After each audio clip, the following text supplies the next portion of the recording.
こんにちは、アントです。今日は靴の修理方法。ベロンと取れてしまった時の修理方法になります。まず新聞紙を敷いてください。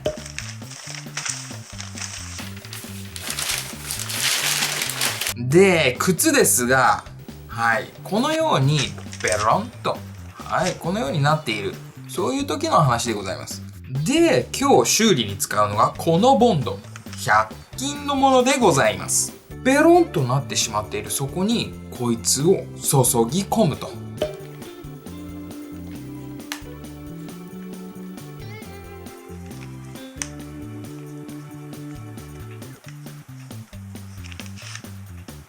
5分ないしは15分。室温によって変わるんですけど、そこそこ乾いたかなっていうところで新聞紙を使っていきましょう。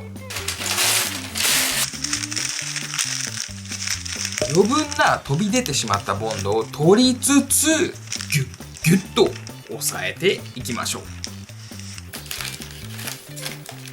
これで完成でございます。でね、もし新聞紙でも取りきれないボンドありましたら、いらない、捨ててしまうような歯ブラシを持ってきてゴシゴシとやってみてください。そうするとね、取れるはずです。